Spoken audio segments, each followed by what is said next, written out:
militar sin uso de la fuerza es la solución para Venezuela?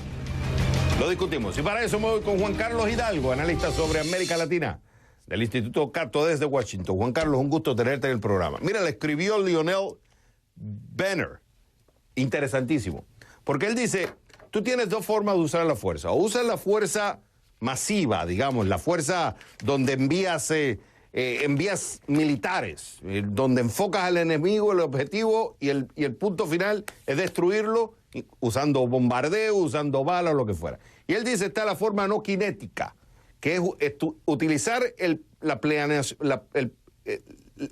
planeamiento estratégico militar sin necesariamente utilizar la fuerza, la no violencia. Yo te pregunto a ti, ¿eso es lo que necesita Venezuela? Bueno, todo el mundo desea que la resolución y el regreso de esta crisis y que el regreso a la democracia en Venezuela se dé de una manera no violenta.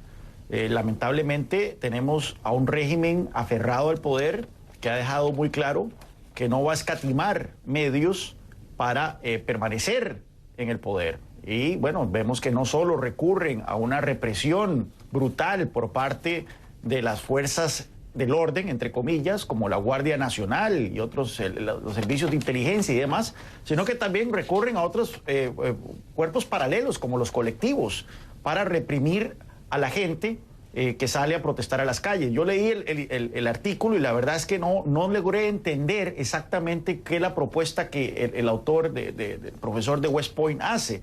Por ejemplo, él menciona casos en donde supuestamente estas tácticas han funcionado, como Argelia y Sudán, que recientemente vieron la caída del poder de dictadores, básicamente, que estaban en sus cargos por más de 30 años.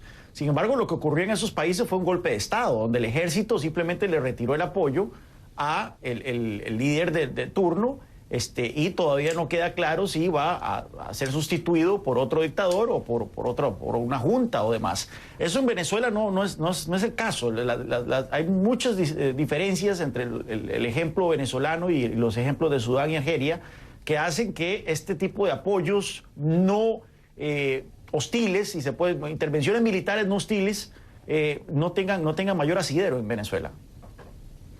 Pero el argumento que él utiliza para usar la fuerza militar activa, de mandar tropas masivas, digamos, como en el caso de Irak, para usar un ejemplo, él dice, primero, no cuentas con el apoyo mayoritario de los estadounidenses todavía. Eso es uno. Sí.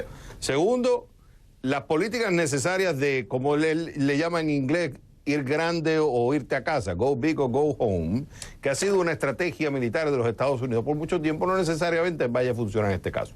Y tercero, todavía la oposición no tiene el apoyo mayoritario como se demostró el pasado 30 de abril. Entonces él dice, ¿por qué ya adelantarse a llevar esta fuerza masiva todavía? Porque todo lo que queremos, dice él, es evitar una guerra civil. Entonces, ¿por qué no buscar otros mecanismos como entrenar a la oposición en mecanismos militares, pero utilizando la no violencia? Por ejemplo, él dice, hay que darle más ownership o darle más propiedad en el proceso a los locales e incluso darle voces a aquellos en la transición cuando venga la Venezuela post-Maduro. Y hay un debate porque algunos dentro de la oposición no quisieran darle voces al chavismo, mientras otros dicen, para que tú logres un cambio en Venezuela, tú tienes que darle voces también al chavismo, guste o no guste. Entonces, ahí, por ejemplo, él tiene un argumento válido. Hasta que no quememos ese cartucho primero, ¿por qué vamos a mandar tropas? Lo cual Venezuela es mucho más grande que Irak, uno. Dos, te puede desestabilizar la región, te puede desestabilizar Colombia. ¿Por qué no quemamos otros cartuchos antes, como darle apoyo, por ejemplo, las sanciones, tratar de convencer a los militares? Ya vimos un general que decidió virarse a Maduro. Entonces, ¿por qué no entrenamos a la oposición en tácticas militares, en estrategia de no violencia? Tratemos de llevarle plata. Usemos otros mecanismos antes de estar pensando en, vamos a decir, el apoyo masivo que unos considerarían fuera una invasión. ¿Qué dices tú? Yo estoy totalmente en contra de una intervención militar por las razones que usted señala. No hay apoyo aquí en Estados Unidos. Se requeriría una autorización del Congreso que no va a ser posible con el control demócrata de la Cámara de Representantes. Tampoco es que no sea posible, sino que tampoco es deseable.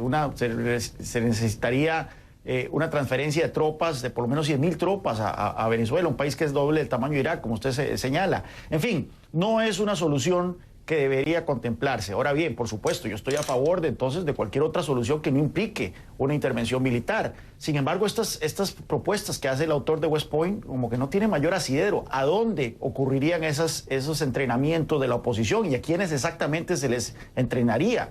Estamos hablando que las marchas en Venezuela son multitudinarias y no es necesariamente que una persona, 2 personas o 10 personas controlen la manera en que las masas se comportan durante las manifestaciones.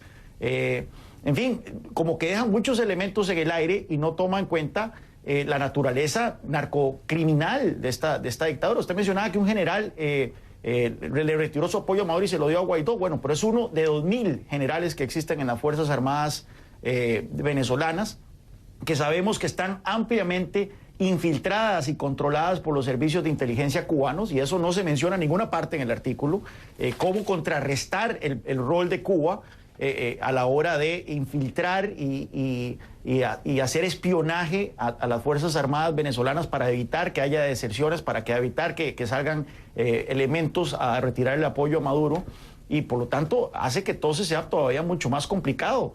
Este escenario último, porque el escenario último siempre es el mismo, que el ejército o una fuerza considerable de las Fuerzas Armadas le retire el apoyo a Maduro y se lo deje a Juan Guaidó.